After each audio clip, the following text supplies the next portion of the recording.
Recently, a few news outlets have reported that birds are being found by the general public. The most recent place where this has happened is the Netherlands. Various people on Facebook pages have reported that groups of birds had been found on the ground. When these individuals have gone over to investigate, it turns out they've already passed away. Interestingly, an event happened similar to this last year in a region close to Hugginsburg. A few news outlets reported that this region is known to be a gathering ground for starlings, having many trees around the city which the birds enjoy. But when autumn came, residents noticed that something seemed to be off. A massive die-off had occurred with 100 of starlings losing their lives in a very short amount of time. This caused the residents to put forward various theories to try and explain what had happened. One of which was that these birds had been poisoned on purpose. Other theories were that the birds' water supply had been messed with and that recent installments of 5Gs towers could be to blame. Those in the area said that these 5Gs towers had been erected right next to where these birds gather, causing many to suggest these could have a negative effect on the environment. Even though 5Gs companies have said this isn't the case. One dog owner even came forward and said that their dog got really ill, and that they think it may have been from what the birds were suffering from. Things got so bad that police even sectioned off areas so that wildlife would no longer get affected by the mysterious owners. The answer for what was taking the birds out came down to new berries, saying that a toxic substance known as taxus can be found in new berries. The problem with this theory, though, is that these stellings have been feeding on these berries for years. So many were skeptical about whether this was the true cause for what was making these birds sing. This isn't the only place where these mysterious events are playing out. It was reported a few months back that thousands of birds were found in India, Rome, and the United Kingdom. During the months of December 2019 and January-February 2020, various people across the planet have reported that huge numbers of birds were found, all of which passed away under mysterious circumstances. It's not known what took the birds' lives, although a variety of different explanations have been put forward. Some suggest that all of these cases came down to natural phenomena, saying these birds likely got hit by something such as hailstones or other atmospheric conditions. However, this doesn't explain the event that unfolded in England back in December of 2019. No hailstones or other weather phenomena was recorded in the region. Researchers have said the most likely explanation for these events is that it's natural and that it's only now that people are reporting what's going on. So what do you make of these must-bird dials? Over the past few days, many people in Brazil have reported seeing mysterious lines. Various videos started to make their way online, with more and more people capturing videos of these mysterious lines.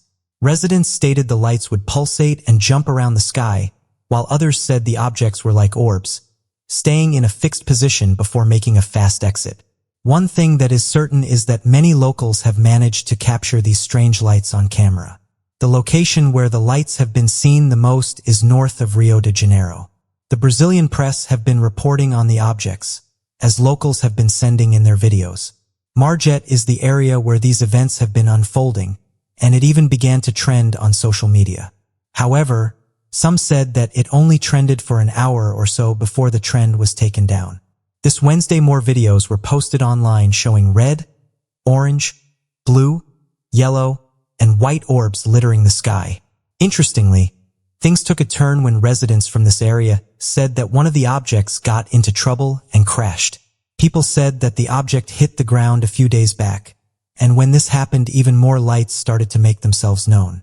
Intrigued by what happened, one resident decided to venture out and see if they could find the downed craft.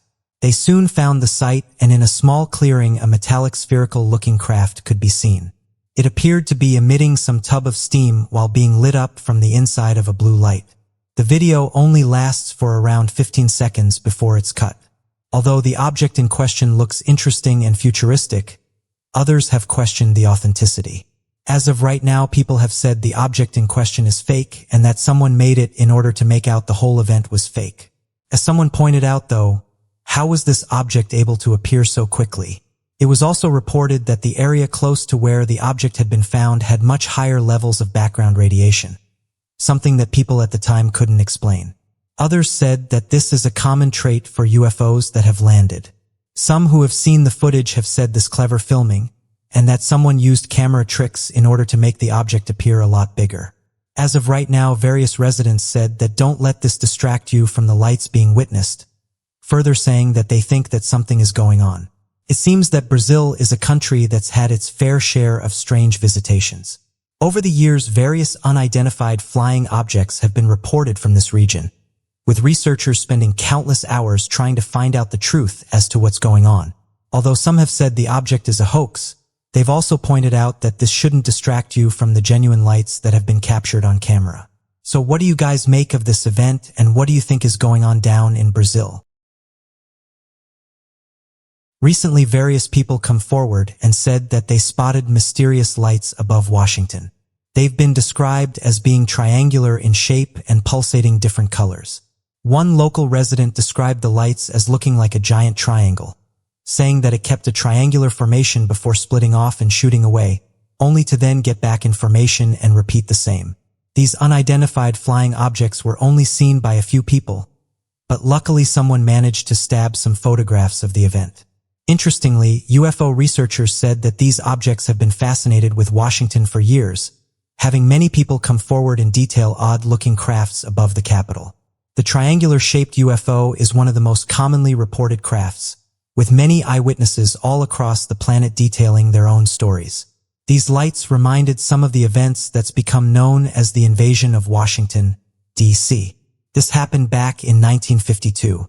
Many people will report that if aliens truly existed then, these extraterrestrials and visitors from other planets would quickly fly to the leaders of our world and confront them with their concerns or agendas. Depictions from old science fiction movies of the early 1900s showcase this thought more than others, with props of unidentified flying objects landing on the White House lawn filled with alien life attempting to approach the leader of the free world. What many are not actually aware of, however, is that back in 1952 this very much proved to be the case. Later referred to by Project Blue Book specialists as the invasion of Washington, D.C., for roughly 8 consecutive days from July 19th to July 27th, the most publicized sightings of alleged extraterrestrial life took place above the nation's capital. Not only was there a tidal wave of reports that flooded in from the general population as outlined by UFO historians, but the reports consisted of high officials, members of the military and Air Force participation in reaction to these unidentified crafts. One of these reports took place at 11:40 p.m. on Saturday, July 19th, and this was from a man by the name of Edward Nugent. Mr. Nugent was an Air Force traffic controller at the Washington National Airport and detected 7 objects on his radar moving at speeds, flight paths in directions that no known human craft could have produced at the time. Nugent later wrote the following: "We immediately knew that a very strange situation existed. Their movements were completely radical compared to those of an ordinary craft. This was merely the first report out of countless of hundreds of sightings that took place during that time." This later caused a climax by then-President Harry Truman, who ordered the Air Force to investigate and provide an explanation for the wave of sightings and odd radar information data. Given the credibility of the witness reports, the information retrieved by air traffic controllers and radar data specialists, and further investigations led by the Central Intelligence Agency, the existence of extraterrestrial involvement seems certain. So what do you guys make of these recent reports? And do you think the lights above Washington have returned? For years, people have been witnessing mysterious anomalies in our sky. Most of them turn out to be natural phenomena, but some aren't so easy to explain and have created some interesting conversations. For example, something that's been witnessed by many worldwide is that of ball lightning. Ball lightning is the strange occurrence of when the conditions appear to be just right and the static discharge of normal thunderstorm creates what appears to be floating balls of pure lightning and energy. Not only do these strange, unexplained instances of ball lightning create an unexplainable perfect spherical shape, but they also appear to move erratically through the sky and have often been mistaken as alien encounters. Glowing orbs is another phenomena that's been witnessed over the globe. These glowing orbs come in a variety of different colors, ranging from blue, red, orange, yellow, pink, silver, green, and black, and most people who've seen them have said they appear to pulsate. It's not known what they are, but some have linked them to UFOs. It's important to remember that a UFO is an unidentified flying object and does not mean the object in question is alien in nature.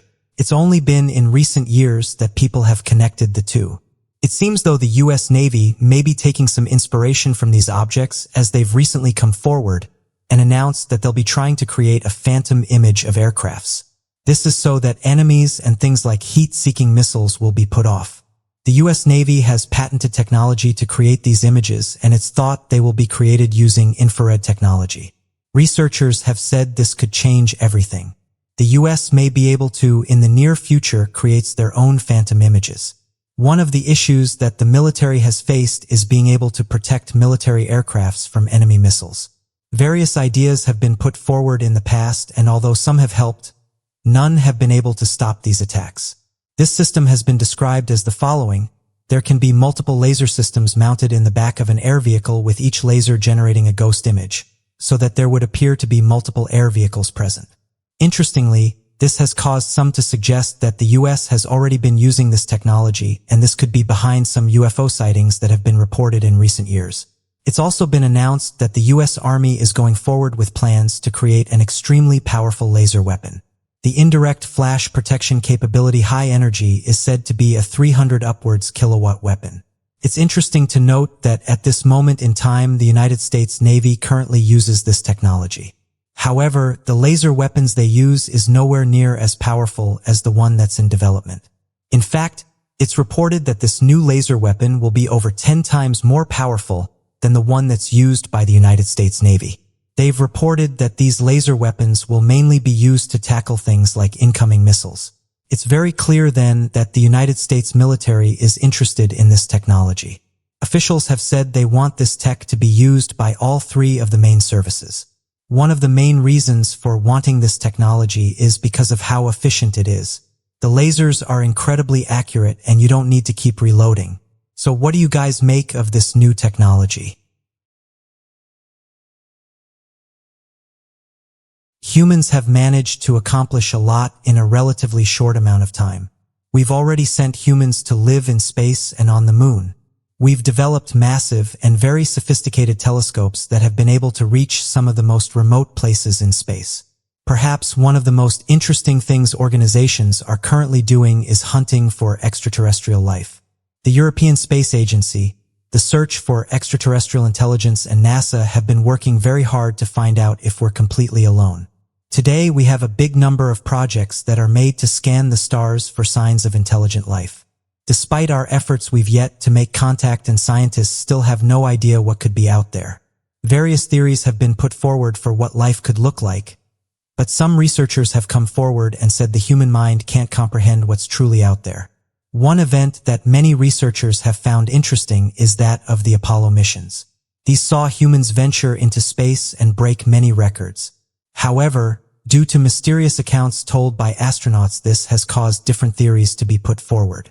For example, some believe there may be life on the moon and that the astronauts themselves were even witness to this.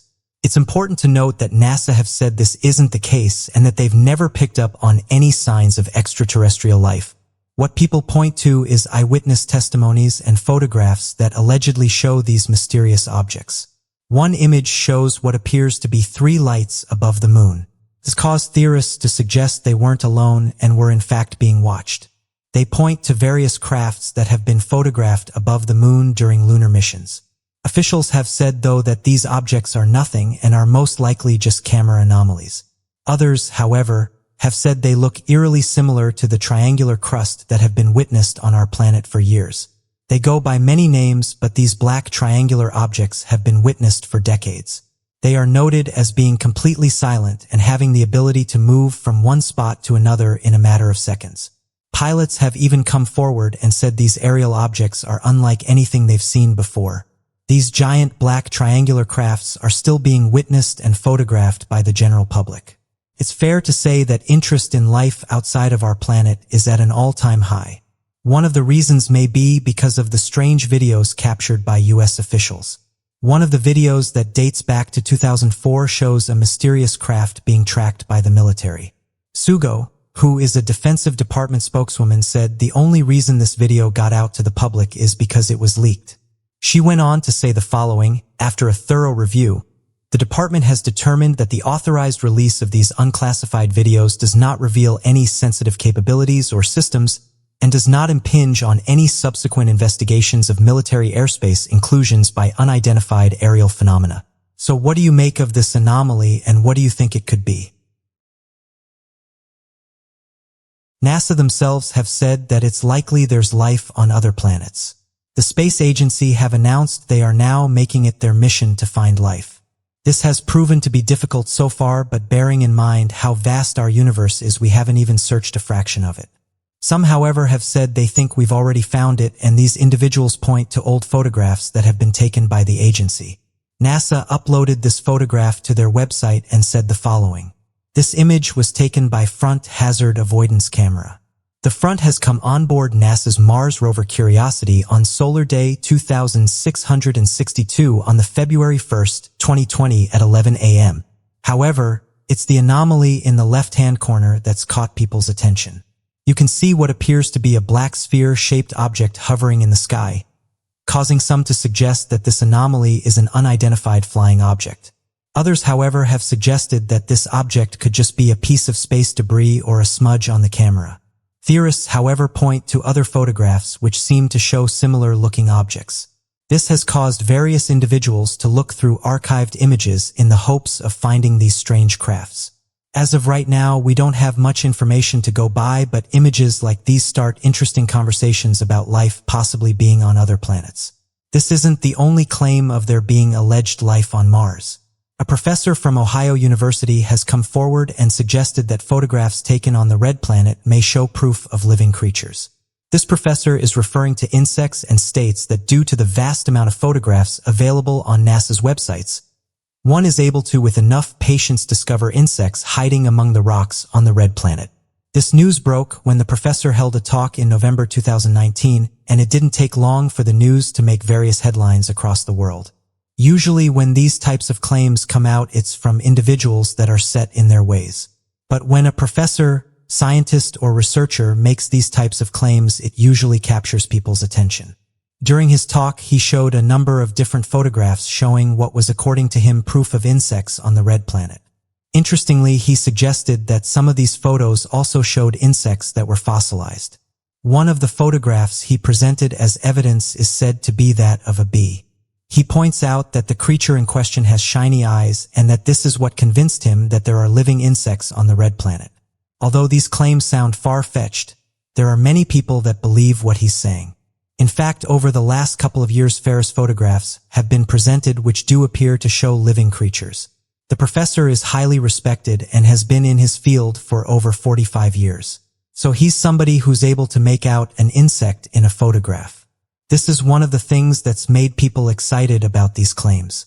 NASA, however, have said that what people are experiencing is pareidolia and that there's no living creatures on Mars. So what do you guys make of these claims? And do you think there's other life in our solar system? Many people around the globe are beginning to grow restless of the current situation. People the world over are starting to relax, with it being reported that many have been seen meeting up with their friends and family. As of right now, the government have said that we shouldn't get too comfortable and that people should still be staying inside and practicing social distancing. They have said this is more important now than ever as they don't want to see a spike in people getting infected. As of right now, officials are looking towards getting a vaccine out to the masses. One of the leading voices in this movement is that of Bill Gates, who have said all 7,500,000,000 people living on the planet should be made takings. This is in order to stay away from the virus spiking in the future. The most recent news to come out is that a top researcher who's been studying this has been found dead in his home. Dr. Bing Liu, who is 37 years old, was found lifeless in his Pennsylvania home. After further investigations, it found out that multiple gunshot wounds were found on the doctor. The police then discovered another man in a nearby car, and it was reported that both men knew each other. Officials went on to say the following: the males are known to each other.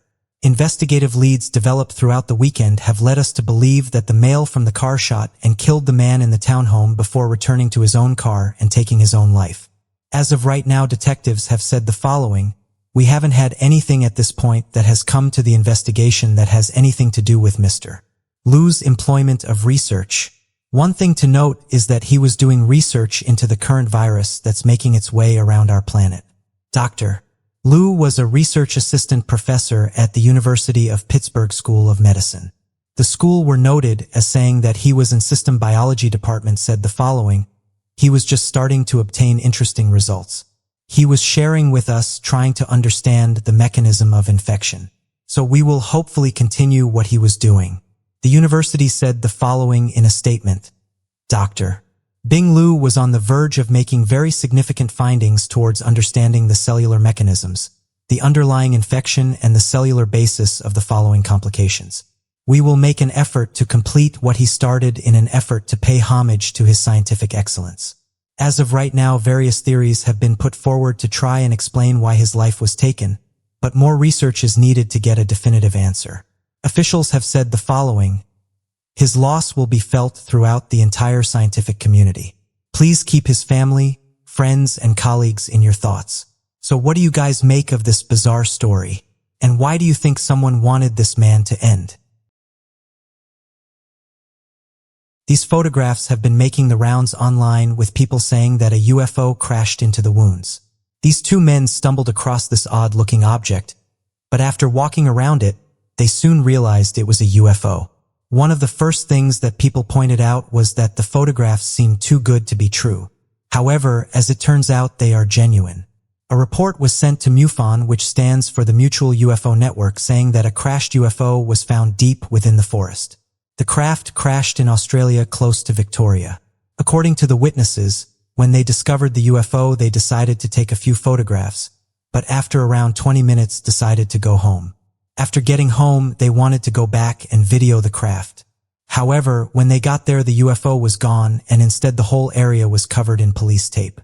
The photos remained a mystery for several weeks, until the truth finally came out. The truth is the object is real, and that various people did stumble across it, but it was a prop for a TV show called Hunters. Although this one turned out to be for a television show, there's various other stories of crashed UFOs that remain unexplained. Going back on April 17, 1897, inhabitants of a rural American town saw a single alien spacecraft lose control over the skies of Texas. A young boy saw an airship treading smoke as it headed north towards the town of Aurora, slowing and speeding as it tried to regain control over its trajectory. It sailed over the public square, reaching the northern part of the town where it clipped the edge of a windmill at speed, then veering into the path of the town's water tower, whereupon contact blew into a number of large pieces. This woke the town's residents. On locating the ship's occupant, although the pilot was dead and disfigured from the crash, they soon realized that it was not an inhabitant of this world. Furthermore, strange markings in the manner of hieroglyphic characters were seen on the internal control panel. Terrified of the unknown, the townspeople quickly buried the body in the local cemetery and removing the wreckage in the hopes that the incident would disappear from the town's history. But that would not be the end of this. Some decades later, an investigative reporter wanted to find out the facts behind this extraterrestrial cover-up. The investigator began with trying to locate the remains of the spacecraft itself. There was more added to this mystery, as the nearby site of the old windmill is a deep well. A sweep of the well would reveal metals in the water itself. Some elements such as aluminium and water, but others that were unidentifiable in this planet's periodic table. Could this water well be where the spacecraft parts had been dumped back in 1897? The presence of the metal surprised the well's owner. However, he disclosed that having started using the well, he began to feel pains in his joints and was soon diagnosed with early onset arthritis that could be associated with the contaminated water. With the location of the spacecraft possibly found, the investigator moved to locate the extraterrestrial pilot. He discovered a grave marker and headstone that seemed to show spacecraft of some sort, as well as faint readings from his metal detector again. After putting the pieces together, the investigator returned to the town looking to ask for permission from the Cemetery Association to perform an exhumation and to conduct a more major operation of retrieving the spacecraft pieces from the well. Not only did the Cemetery Association refuse its request, but upon returning to the site to take photos, not only had the grave marker mysteriously disappeared, but the metal readings now showed nothing. As of today, the event remains a mystery. So what do you make of this story? The Boys from Dalvik. Many may not be aware of the story, and this is because it hasn't received much coverage since it happened. It details 4 boys, Stefan, Gunnar, Simon and Eagle, who decided to venture out on the water. The June 16, 1978 was a warm day. The boys decided to get themselves a 10 to 12-foot rowing boat. The boat was plastic but was said to have had a built-in engine. The 4 boys had borrowed the boat from a friend, but unlike most people, they decided not to tell anyone where they was going. It turned out that they had planned to make their way to the island of Hersey. However, unknown to them, they were being carefully watched by a police officer at the time. He could only watch them until they reached the island because once here they were out of the view of the officer. He still tried to watch them but guessed that because they reached the island with no issues they would be fine. It turns out, however, this wouldn't be the case. The next morning, the boys' parents started to ask if anyone had seen their sons. All 4 of the boys had failed to return home. It wasn't long before the police officer who'd kept on the boys heard of what had happened. He was quick to notify other officers about what he saw. Once the other officers were notified, they started to make their way to the island. This was the last place where the 4 boys had been seen, so they thought they couldn't have gone far. Rather worryingly, the officer that was watching them noticed that their boat was no longer docked on the island. This started to worry the officers, as this implies they got back on the bones. They soon started to make their way around the island and questioned everyone in sight. However, they didn't receive any tips, and out of everyone they had talked to, not a single person remembers seeing any of the boys. Because there wasn't many officers nearby at the time of their disappearance, they had to call and help in order to broaden their search. Over the next week, various officers, residents, fishermen, and search and rescue teams joined in to help find the boys. The police finally found some evidence of the boys. They all and a shoe was discovered. This, however, would be the only items found. Officials decided to call the search off on the June 21st. The boys were declared to have passed away. As of right now, no one is investigating the case.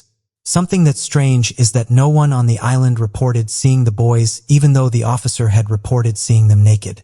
Although some have said they most likely drowned, others questioned this. It was a sunny day and the water was extremely calm. There would have been many people in the area during this time, so help would have been there if they needed it. The sad part about disappearances is that many don't get found. Family and friends are forever left wondering what happened to their loved ones. So what do you think happened to the 4 boys?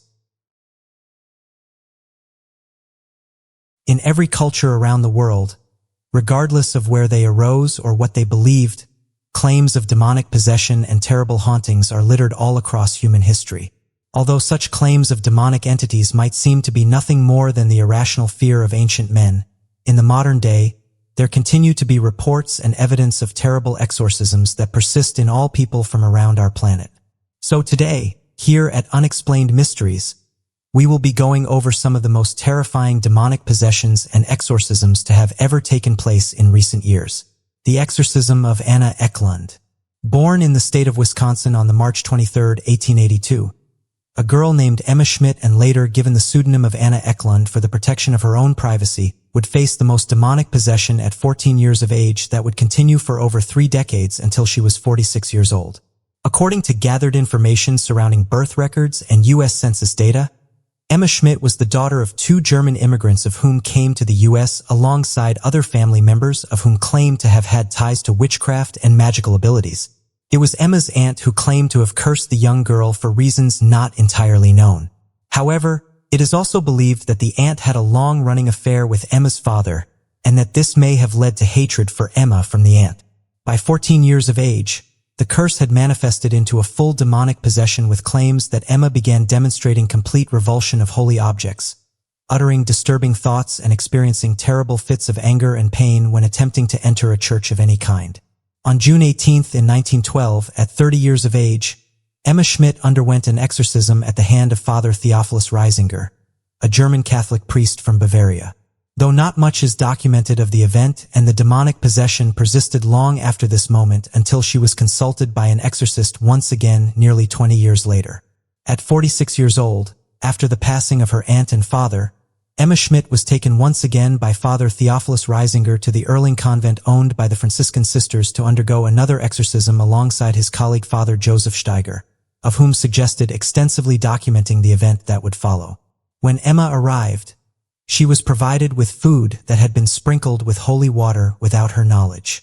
As she went to take a bite, she broke into a terrible rage and was aware of the holy water without any supporting knowledge.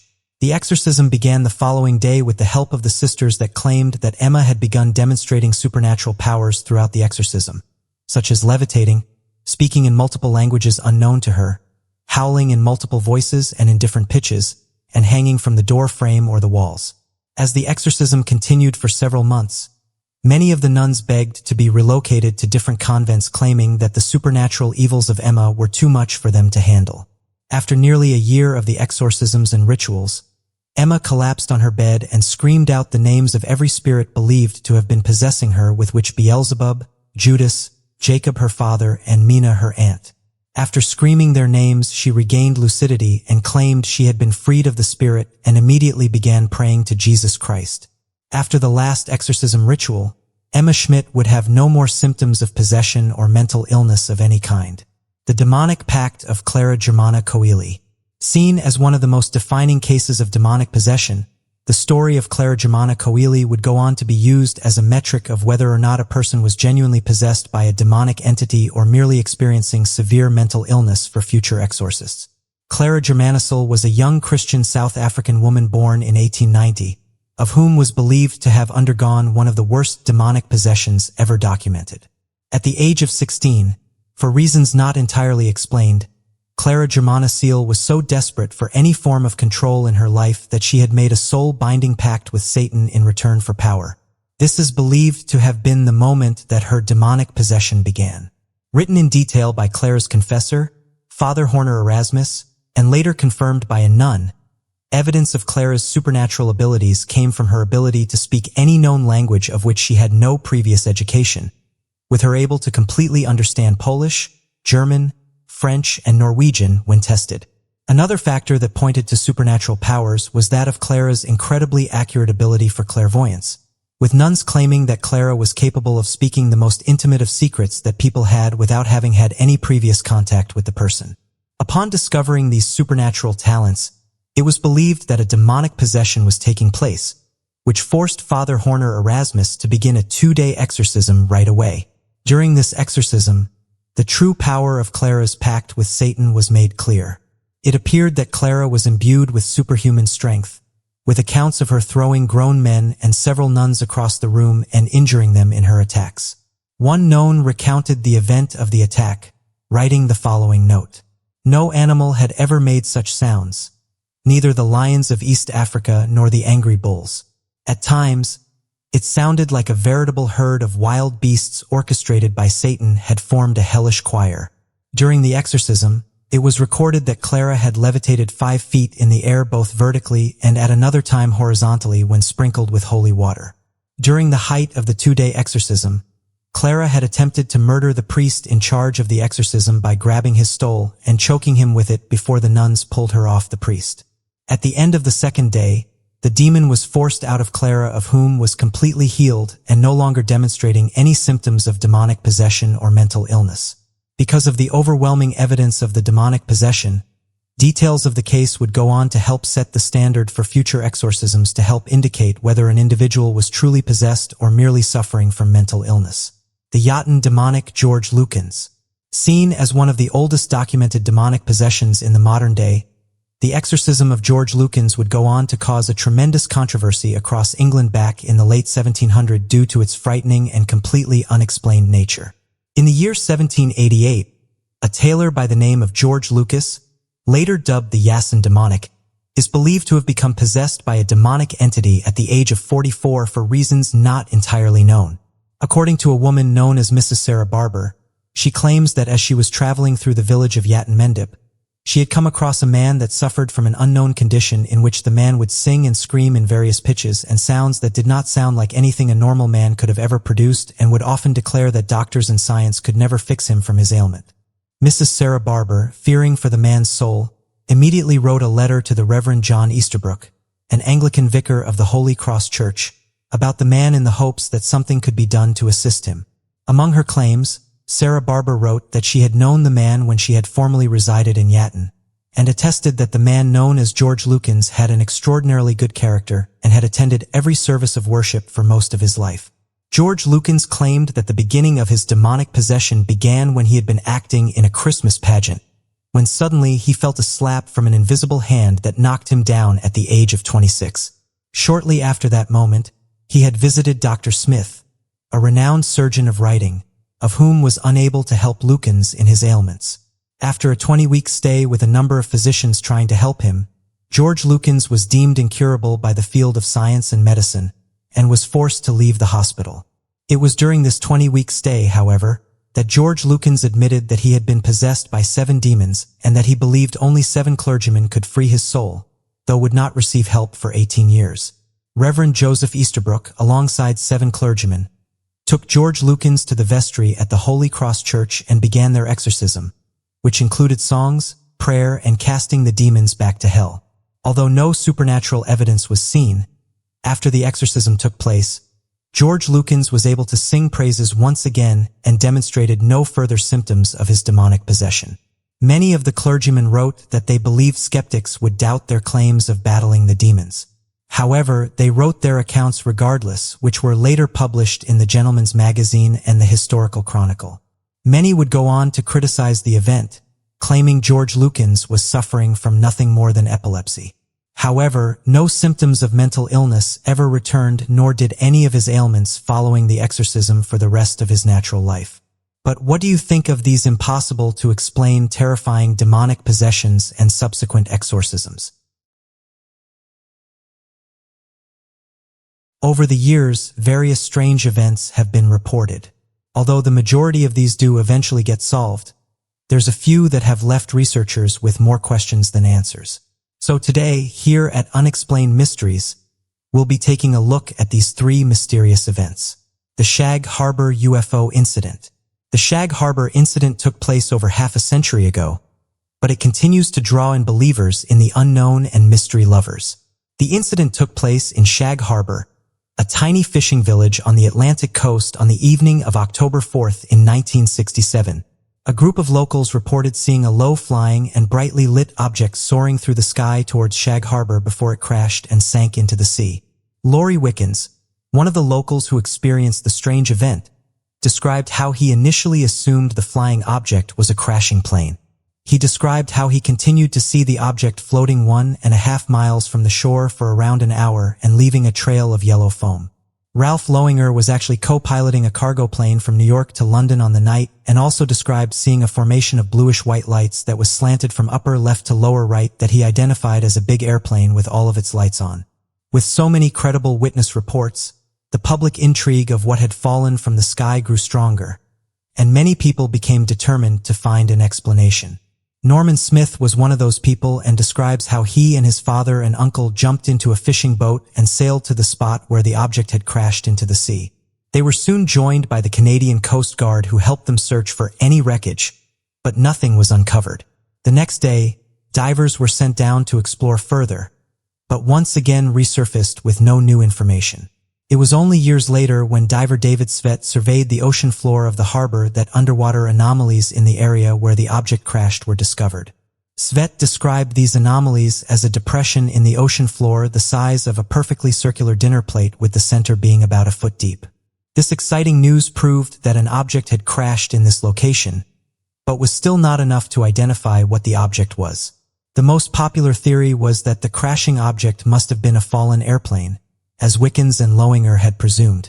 However, when the nearest Canadian Forces base was contacted, they stated that no missing aircraft had been reported that evening. Many theorists claim that the lack of answers of what the flying object was is due to a government cover-up. They argue that it is too coincidental that a secret U.S. military base monitoring subterranean and underwater frequency for Russian submarine activity was just 30 minutes from the site where the object crashed and sank. Either way, there is still no definitive answer to what the object that soared through the sky and crashed in the ocean near Shag Harbor actually was. The Candú event. Candú is a small village in the northwest of Spain with a population of just over 1,000 people. The village has few distinguishing characteristics that would separate it from most Spanish villages. However, events on January 18, 1994 brought Kandu to the public spotlight. On that evening, witnesses claimed to see a fireball in the sky that lasted for almost 1 minute. The fireball was said to be the size of a full moon and led many to assume it was some kind of meteor. The situation grew even stranger when subsequently a large explosion crater was discovered nearby. This crater was discovered in a hillside close to the village and had uprooted all trees in a 100-meter diameter and displaced up to 200 meters of terrain. However, what was never found was any trace of meteorites or any other object that could have caused this damage.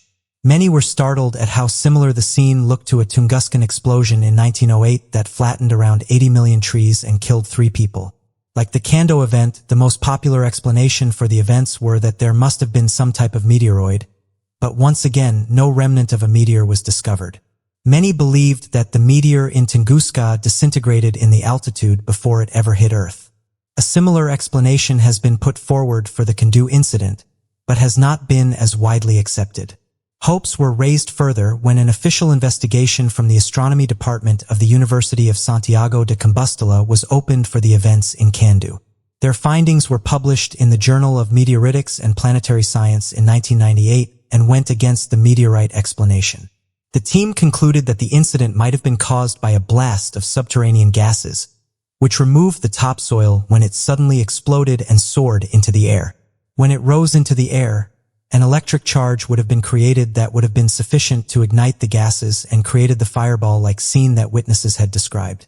However, this has not stopped other theorists arguing that the Kandu event was the result of a military operation or alien activities. The Mantell UFO incident. Captain Thomas Mantell was an experienced pilot, boasting a flight history of 2,167 hours in the air.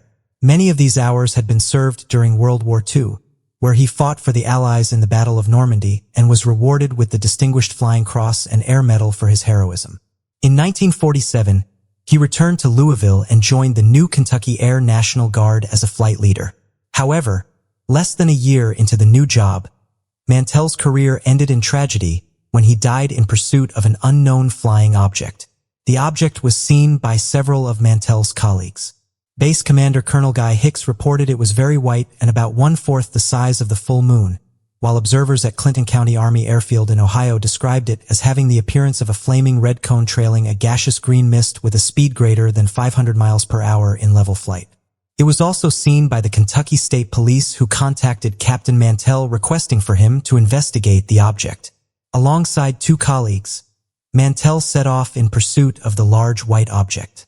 When his colleagues informed him they were going to retreat and level their altitude to try and see the object more clearly, Mantell ignored them, pursuing the object in a steep climb and at a high altitude. Unfortunately, while at this altitude, Mantell blacked out from a lack of oxygen, and he and his plane crashed at a farm south of Franklin on the Tennessee-Kentucky state line. Mantell died on impact. Mantell's death was tragic, but also a monumental occasion in UFO history. Before this point, there had been only a few cases reporting unidentified flying objects, and most of these cases had been dismissed by the public as fans or the delusional sightings of insane men and women. However, Mantell was a highly respected pilot, and the fact he had laid down his own life to determine what the object was resulted in an increased public concern about UFO phenomena. The official response from the Air Force line where Mantell worked was that the object he had seen was actually Venus. However, this theory has been attacked by others who argue that on the date of Mantell's death, Venus was only 33 degrees above the horizon and thus would not have been visible to Mantell. An official investigation was later opened, named Project Blue Book, that concluded that the object Mantell had been chasing was a skyhook balloon and part of a top-secret project that neither Mantell nor his colleagues would have known about. These skyhook balloons were being used by the Navy to measure radiation levels in the upper atmosphere. The skyhook balloon finding has largely been accepted. However, there are still some skeptics. For example, eyewitness Glenn Mays insists that Mantell was the victim of an attack, as he swears he saw Mantell's plane explode in midair as if the result of a bullet.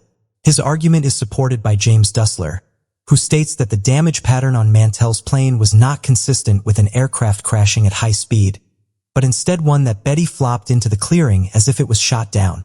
There are even some who say that when Mantell's body was found, it was riddled with strange holes, which might have been bullet holes. Whether you accept the official line that Mantell was chasing after a skyhook balloon or believe he was the victim of a weapon, what Mantell was chasing that day remains ambiguous. But what do you make of these mysterious events? Entire TV shows are devoted to them. We see their faces on the news, on billboards, on flyers. Even though our eyes are trained on them, many missing people are never heard from again. A Russian tourist mistaken for a spy.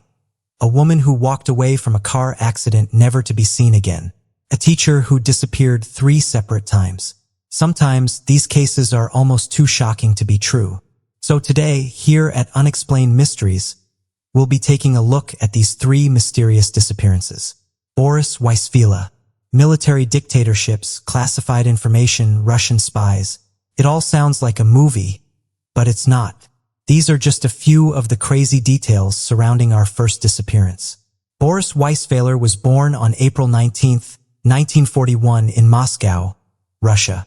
He received a PhD from the Stiklov Institute of Mathematics, Leningrad.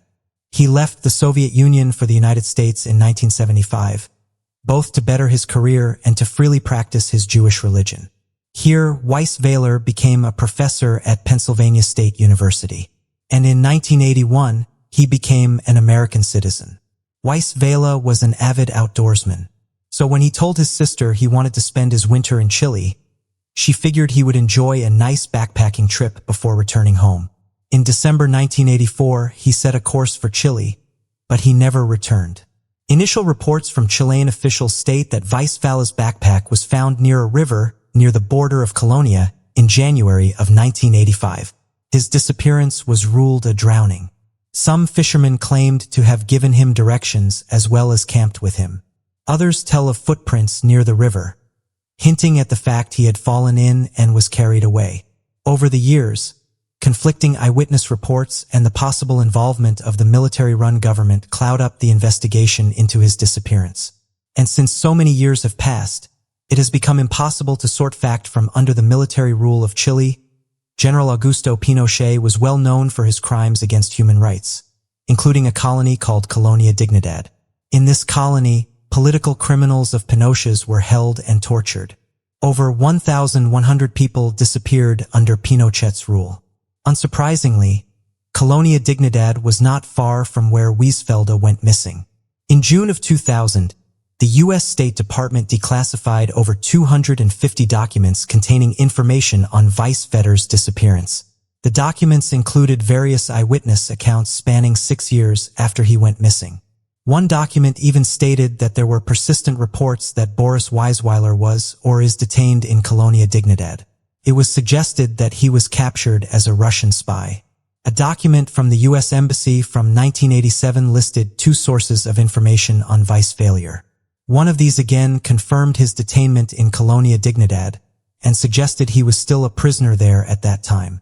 The other claimed a passing patrol killed him on the spot.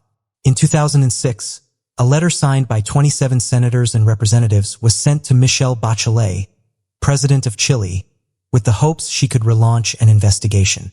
In August of 2012, 8 retired military officers who were suspected of the disappearance of Weissvela were arrested. According to the courts, these officers were prosecuted for kidnapping and complicity in Weissvela's disappearance. However, in 2016, the case was closed. A judge ruled Weissvela's disappearance a crime for which the statute of limitations had passed, and that no human rights were violated. So, what do you believe? Did Weissvela slip into a fast-moving river to be swept away and never seen again? Or the more sinister option, did he spend his final days in a torture camp being accused of espionage? Patricia Meehan. On the morning of April 20th, 1989, 37-year-old Patricia Meehan left her home in Bozeman, Montana. The last to see her there was her landlord, who noted strange behavior, stating that she seemed hyper. 300 miles away on Highway 200, near Circle, Montana, Patricia's car was spotted driving the wrong way by Peggy Beulah and her father. Beulah swerved to avoid the collision, but the car hit the vehicle behind them. Inside that car was off-duty police dispatcher Carol Heights. After exiting her vehicle unharmed, Heights witnessed Patricia leave her car. Patricia walked up to Heights and, as she described it, appeared to look right through her. Beulah, who remained at the scene, described seeing Patricia standing off to the side, observing the scene like a spectator, not like it had happened to her. Beulah then watched as Patricia walked into an empty field and vanished. When the police arrived, they followed a trail of tennis shoe tracks, matching Patricia's. These tracks were found in an empty field nearly 3/4 of a mile from the accident. They followed the trail until 3 a.m., but the trail eventually went cold, the tracks fading into the terrain. After 2,000 missing person flyers, countless searches, and abandoned coal mines checked, there was no sign of Patricia. Her family could not explain the reasoning of why she was so far from home that very night. Even more peculiar, there have been over 5,000 reported sightings of Patricia. By June of 1989, 25 sightings had already been reported, including 3 from police officers.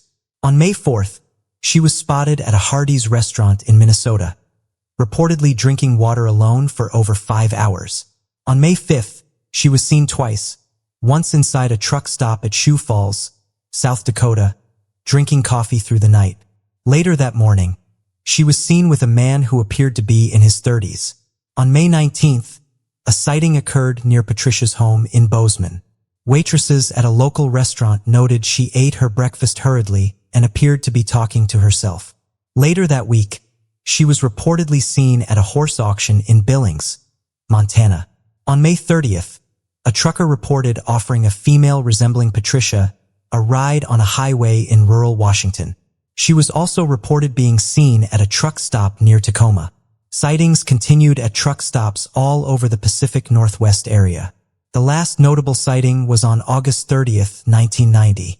A woman with a strong resemblance to Patricia was arrested for littering in Coeur d'Alene, Idaho. The sighting made the newspaper, but fingerprints later proved the woman was not Patricia. Despite all of these sightings and an exhaustive search of the Northwest by her family, a solid trail was never found. As of 2019, Patricia's disappearance remains unsolved. Hannah Up. We talk about missing persons all the time here on the channel, but what about a woman who has disappeared on 3 different occasions? The first time 28-year-old schoolteacher Hannah Up disappeared, she was gone for 20 days. She was found floating face down in the waters a mile out from Manhattan. She claims she had gone for a jog on August 28, 2008. The scary part is she was pulled from the water on September 16th. Hannah disappeared right before the beginning of a new school year. She taught Spanish at Thurgood Marshall Academy. She left her wallet, her phone, and her keys and disappeared into one of the biggest cities on the planet. The jog is the last thing Hannah remembered. In an interview, she stated it was like 10 minutes had passed, but it was almost 3 weeks. But Hannah did not move around the city in the days following the jog. She was caught on security cameras at an Apple store, where she checked her email. Later, she reappeared at the Apple store, then at Starbucks, and finally at several different New York sports clubs, where it is thought she showered. At the hospital, Hannah was diagnosed with a disorder called dissociation fugue. In this state, a person can completely forget all or part of their identity. The person also seems to take part in some kind of unexpected travel. Being found in the churning ocean waters was just the first time Hannah had an episode. 5 years later, in September 2013, Hannah had a new job as an assistant teacher in Maryland. Her parents were informed that her belongings were found near a path, and she was missing. 2 days later, Hannah regained her memory. She was in a creek with a shopping cart. She borrowed a cell phone, called her mother, and was picked up. Only a year after this episode, Hannah was on the move again. She again took a job as a teacher and moved to St. Thomas in the U.S. Virgin Islands. It was 2017, and Hurricane Irma tore through the area. Though her home was severely damaged, Hannah was fine. On September 14, 2017, Hannah told her roommates she was going to work, but she didn't make it, nor did she make it home that evening. The next day, Hannah's keys and a pile of folded clothes were found on a beach. For 3 days, the beaches were searched for her. The search had to be cut short because Hurricane Maria was on its way. With Hannah's affinity for wandering always near water, it's a safe bet she found her way into the ocean. Between 2 violent hurricanes, though, her body has never shown up. Her family never gives up, however. A Facebook page was launched and a GoFundMe was started to prolong search efforts. And on a 2019 documentary called Vanishing in Paradise, her parents hold on to hope. When promoting the documentary, her parents stated, "If Hannah is still out there somewhere, we never know what unexpected connection may lead us to a clue to locating her again. All it would take is for one person to see the program and recognize her." But what do you make of these mysterious disappearances? All across the world, there appears to be tales of ancient dragons having once roamed the land in nearly every nation. This could very well be evidence of large serpent-like creatures having once existed all across the world, only to be driven to extinction by native populations. So today, here at Unexplained Mysteries, we will be taking a look at these 3 mysterious creatures. The lindworm. The lindworm derives from 2 German words and translates as ensnaring serpent. This serpent was renowned in legend for causing terror. During 19th century, Gunnar Olof Hilton Cavelius, a Swedish folklorist, compiled a set of eyewitness reports of the Lindbergh. Descriptions of the Lindbergh's appearance vary across accounts. The most common depiction of the creature is a serpentine body with wings, a dragon-like head, reptilian skin, and 2 clawed arms in the upper body. Because of its physique, the creature did not walk, but rather slithered around the ground like a snake, using its arms to navigate. Notably, the Lindbergh was said to have a mouth big enough to swallow a man at first bite, and when the explorer Marco Polo set eyes on the creature, he described it as being mighty enough to take down a man on a galloping horse with a body that was 10 palms in girth and 10 paces in length. Characteristics prescribed to the Lindbergh also vary. The shed skin of the creature was believed to enhance a person's knowledge of nature and medicine, and some believed sightings of the creature was a sign of good luck. However, most accounts focus on the terror caused by the Lindvern. The creature was known to cause death and destruction wherever it went, from rivers to seas and to land. It feasted on cattle and other livestock, and was even known to invade local churchyards and consumed the bodies of the dead. Unsurprisingly, this notorious creature has featured in many folklore tales. In Norse mythology, the dwarf Fafnir is turned into a lindworm, while an Austrian tale features a lindworm that had caused the whole city to flood. In order to defeat the creature, the Duke offers a reward for anyone who can catch it. So some men tie a bull to a chain knowing that the lindworm will eat the bull. Once it does, the creature is hooked like a fish and can be killed. The story also told by Saxo Grammaticus tells of Ragnar Lodbrok, a king of Denmark and Sweden. The Earl of Gotheland's daughter, Thora Borgajot, was given a baby lindworm by her father. However, the lindworm grew more powerful and eventually took Thora hostage. Thor was only saved when the brave Ragnar killed the creature. The most famous tale the Lindworm features in is called Prince Lindworm. In this story, a king and queen long for a baby. One day, a sorceress tells the queen to place 2 handled chalices in her garden, and in the morning, they will grow into a red and white cross. The sorceress tells the queen to eat the red rose to give birth to a prince, but that she cannot consume both roses. The queen follows the sorceress' instructions and eats the red rose. However, she cannot stop herself from also consuming the white rose as well. The queen fell pregnant, but when her labor came, she gave birth to a serpent-like creature that slithered away. The prince grows up completely unaware of the circumstances of his conception and birth. He eventually decides to seek a bride, but soon finds himself blocked by the Lind firm which hisses at him. "A bride for me before a bride for you." When the prince confronts the queen, she breaks down and tells him how the lindworm is the boy's elder twin. The prince finds and sends multiple brides to the lindworm, none of the girls knowing who it is they are marrying. However, the lindworm eats each of the girls. Finally, a poor shepherd's daughter agrees to marry the lindworm. The girl comes across the same sorceress from the beginning of the tale, who tells her to wear 10 white dresses and carry a tub of lye, milk, and whips on her wedding night. Following the sorceress' instructions on her wedding night, The girl orders the lindworm to shed its skin, then whips him with a lye-soaked lash, bathes him in milk, and embraces him. After shedding its final skin, the Lindbergh is revealed to be a handsome prince, and the two live happily ever after. The Worm of Linton. The Linton worm is a mythical beast that derives from Scottish culture in the 12th century. The story of this worm has fascinated many for centuries. It has been described as a giant worm-like beast somewhere between 10 and 12 feet in length and wider than an ordinary man's leg. The worm was said to live in two places. The first was in the small boggy area of Linton Loch, and the second was a hollow on the northeast side of Linton Hill, a spot now aptly known as the Worm's Denver. It was said that the Linton worm would crawl from its lair and roam up to 2 miles from its den around the countryside, leaving a trail of demolition. The worm fed on cows, sheep, pigs, vegetables, and even people. The people of Linton were unsurprisingly terrified and locked themselves inside their homes, and farmers abandoned their farms. Any attempts to fight the worm were seen as futile. People were afraid to get close enough to the creature to fight it, and darts and arrows only inflicted minor wounds. News of the creature reached William de Somerville, who was intrigued by this worm that had caused so much terror. He traveled up to Linton to see the creature for himself.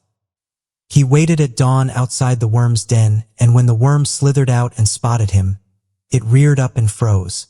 Somerville was intrigued that the worm was not showing any outward aggression towards him, and after several days of observations, he acknowledged that whenever the worm came across a human, it did not attack. It would just stare at the human with its jaws hanging wide. He began to think of a weapon that would kill the creature and came up with the idea of a lance knee twice as long as was usual, wrapped in iron. As soon as the weapon was constructed, Somerville modified it by placing a small thin iron wheel fitted several inches from the tip of the lance. To this wheel he attached several peats, which had been dipped in brimstone. Once again returning to the worm's den, Somerville instructed his servant to set alight these peats and then charged towards the worm and plunged the spear down its throat. The worm died, writhing and screaming in pain. In fact, the creature's screams were said to be so loud, they were responsible for causing the curious topography of the hills in the region. The carcass of the worm was put on display to the joyful population of Linton. The reigning monarch, King William the Lion, thanked Somerville by knighting him and making him Royal Falconer and First Baron of Linton. The people were so grateful to Somerville that they constructed a sculpture in his honor. The Somerville stone of a knight on horseback defeating a beast is one of the earliest Norman carvings to survive in Scotland. The Sockburn Worm. The tale of the Sockburn Worm took place in the village of Sockburn in Durham. Sockburn is a peninsula, boasting a tumble-down Saxon church full of carvings by stonemasons that mix Scandinavian mythology with Christian symbolism. However, what it's best known for is the terrifying creature that was said to once terrorize the local population. This creature has been described as a strange and monstrous serpent with poisonous breath that was brought to the area by an Italian traveler. It was said to be responsible for devouring over 1,000 people and leaving Sockburn in chaos. The people of Sockburn were finally saved by John Conyers, who managed to slay the creature with his falchion. The dead creature fell into the River Tees, and any remainder of it was buried under the Great Grey Stone, which is still visible to this day. The people of Sockburn felt so indebted to Conyers that they dedicated the Sockburn estate to his family. Their reign of the estate lasted until 1635, when William Conyers died without a male heir. The events of that day are still evident in Sockburn's traditions. Conyers' falchion is still kept in Durham Cathedral, and even now each newly consecrated bishop is presented with the falchion over the River Tees. When handing over the falchion, a speech is read out that retells the story of the champion Conyers who slew the worm, dragon, or fiery flying serpent, which destroyed man, woman, and child. Perhaps the most famous tribute to Conyers' brave act is how the story reportedly was in the inspiration for Lewis Carroll's poem, Jabberwocky. But what do you make of these interesting stories? To this day, researchers have said that one of the most unexplored regions of our planet is that of our oceans. Our oceans are home to a massive amount of undocumented marine species, which have left many wondering just how many species there are. Although we've managed to document many of them, There are some that have confused many witnesses across the planet, as some creatures don't seem to fit in any conventional categories. Various individuals have reported encountering humanoid-like creatures while out in the ocean. Referred to as mermaids, these elusive half-human, half-fish hybrid creatures at the center of peculiar sightings from all around the world. Cultures all across the planet have their own versions of these mysterious creatures, with some saying that they are helpers of the ocean, while others have said it's wise to stay away from them, suggesting that many have been dragged into the depths by these elusive regions. One of the issues when it comes to these types of tales is the lack of evidence.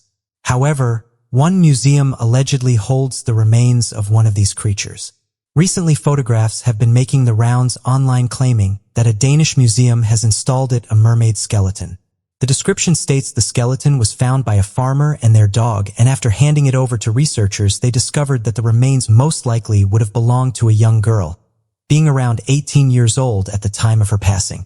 The size of the skeleton is approximately 180 centimeters from head to tail. The skull of the creature has a protruding brow ridge, something that is usually seen in early hominins. The researchers claim that the skeleton appears unusually intact, having all of the teeth and being well preserved. One thing that's noted is that the canines appear longer and sharper than those of a typical human. The mermaid, however, is missing her hand.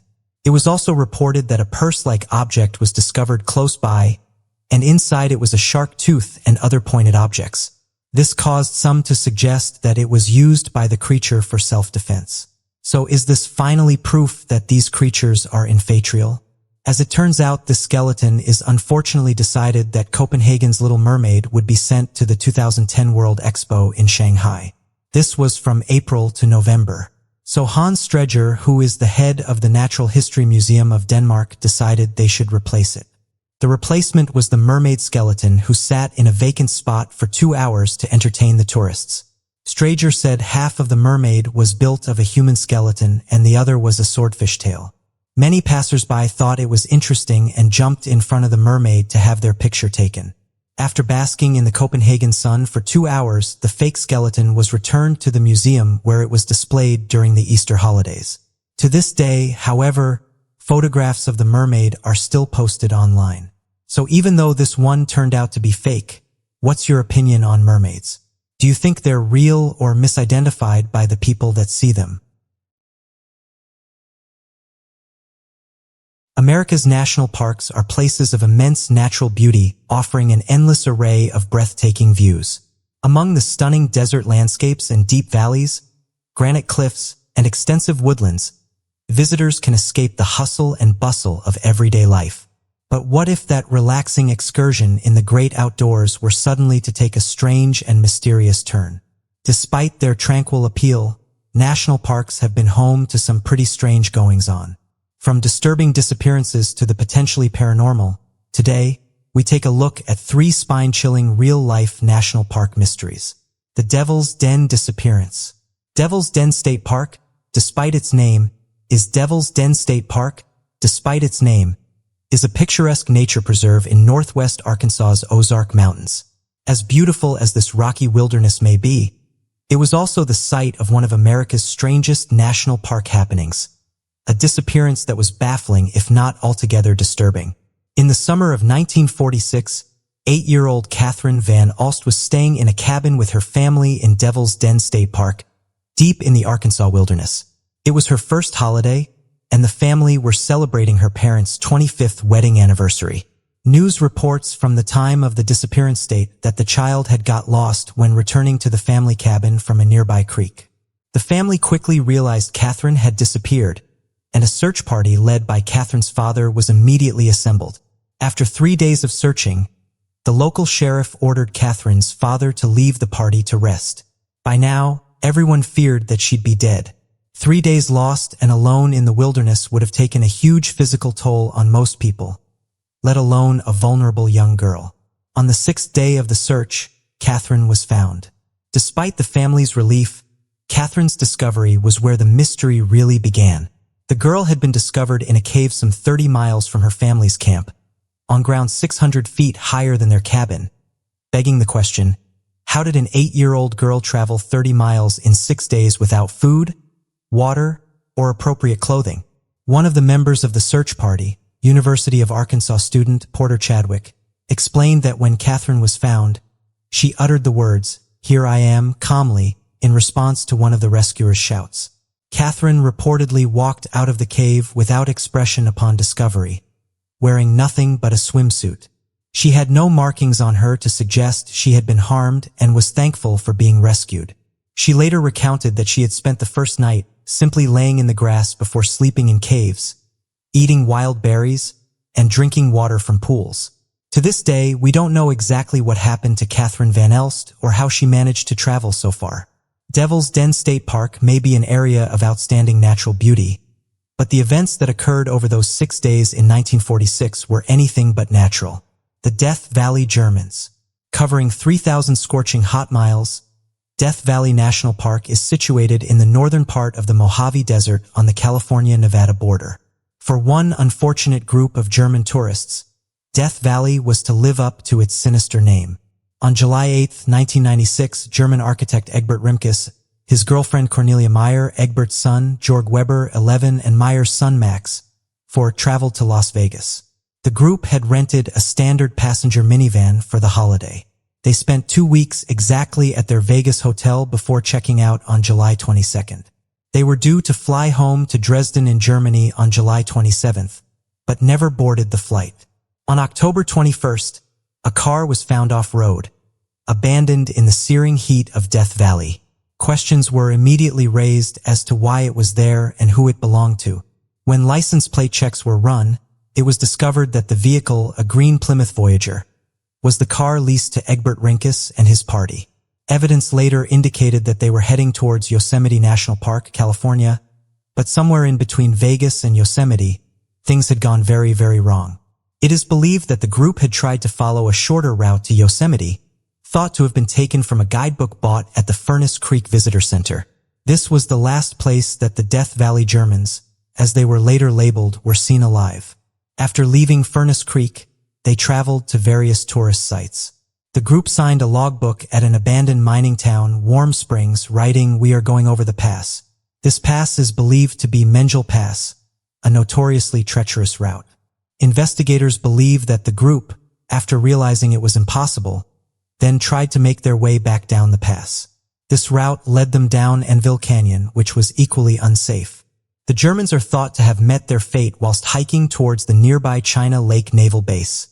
After becoming hopelessly lost and trying to find help, the group would never make it there.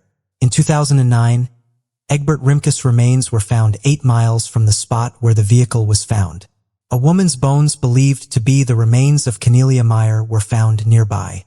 The children's bodies have never been found. The discovery of the bones all but closed the case that lingered unanswered for 13 years. Yet the question as to why the group wasn't found sooner remains very much open.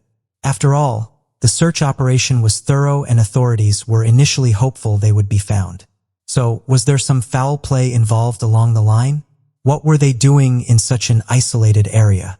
It didn't seem right that the group had become so lost.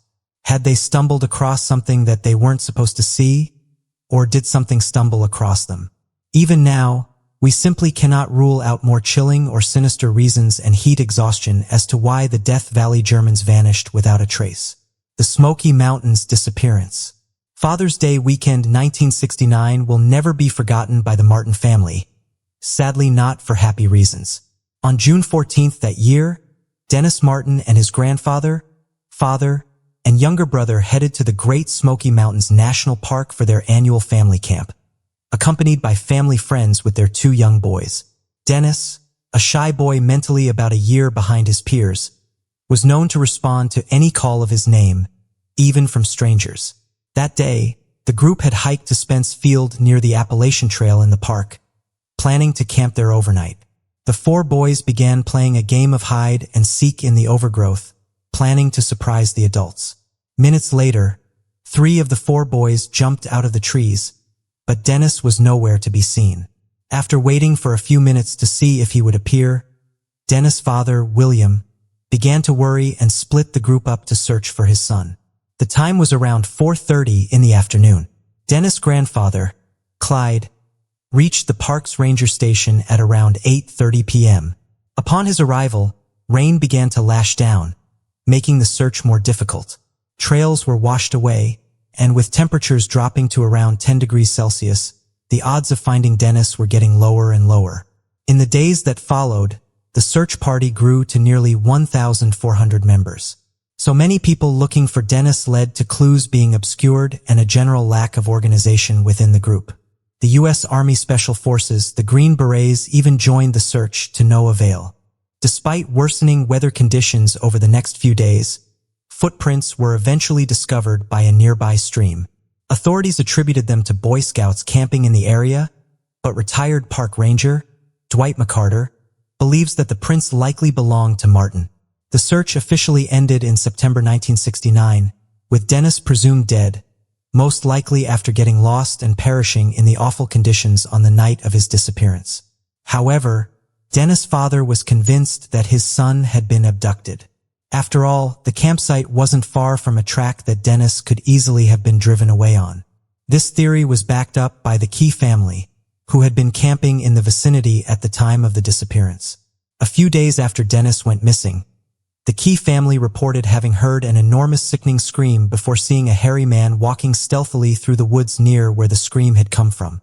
There are discrepancies in the recount of the Key story, but some say that the man had something bright red slung over his shoulder. Disturbingly, Dennis was wearing a red t-shirt the day he went missing.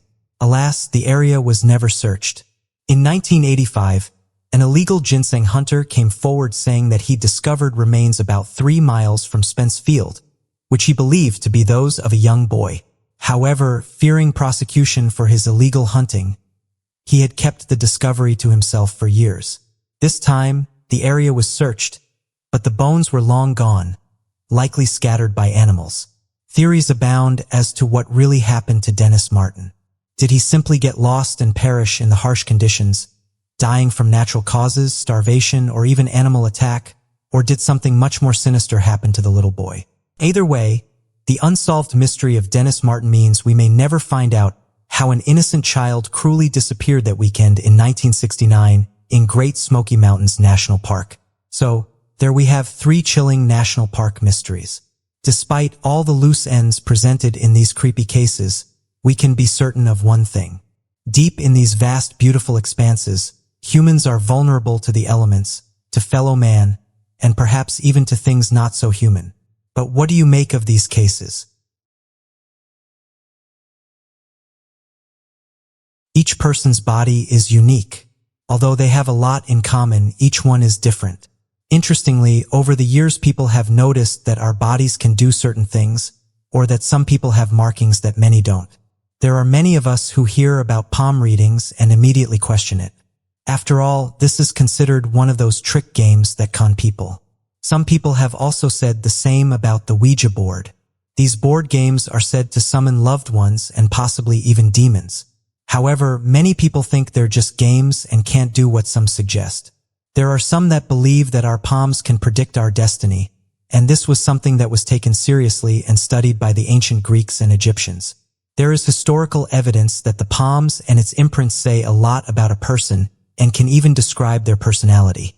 Think about the hand itself. How do we identify a person? One way would be through the imprints on their fingers. No 2 sets of these are alike. Fingerprints are the small ridges and patterns on every finger you have.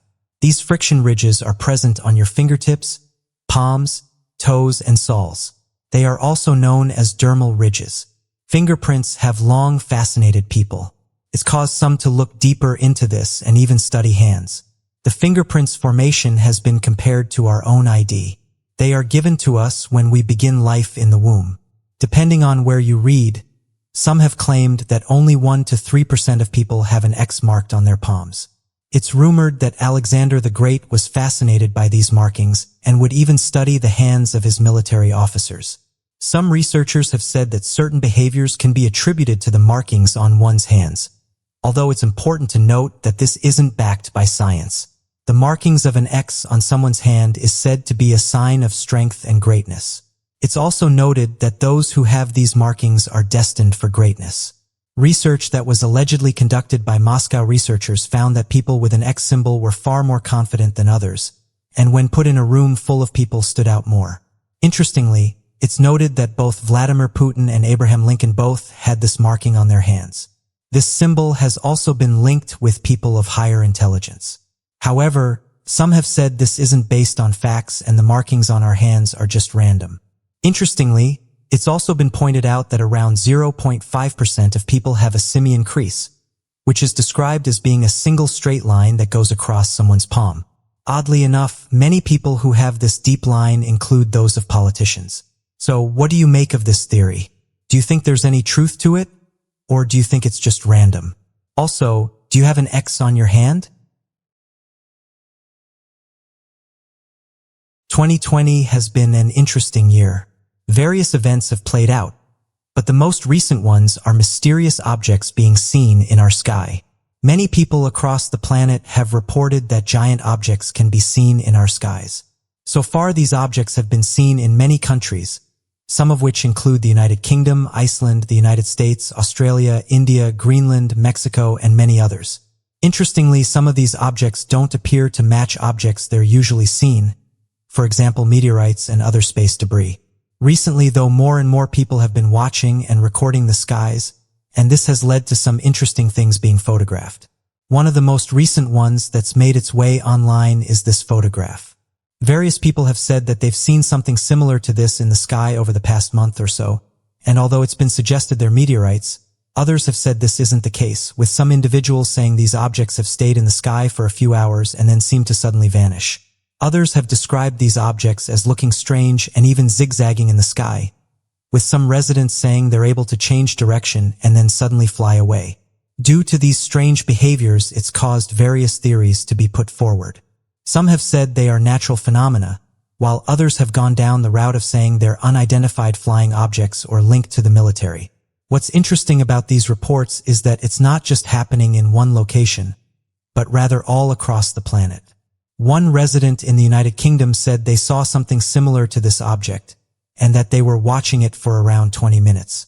They went on to say that after a while, two shiny metallic-like objects flew out of the initial object. They said the two objects then flew away at high speeds, saying they'd never seen anything like it before. As with most of these, not much information can be found. Amateur researchers have said that, as of right now, the majority of these objects can't be explained. Others have suggested these are coming from space and are most likely meteorites or satellites. NASA said the following on their website. As of right now, people across the planet are still reporting these mysterious objects in the sky. So my question to you guys is, what do you think these objects are? And have any of you seen anything similar?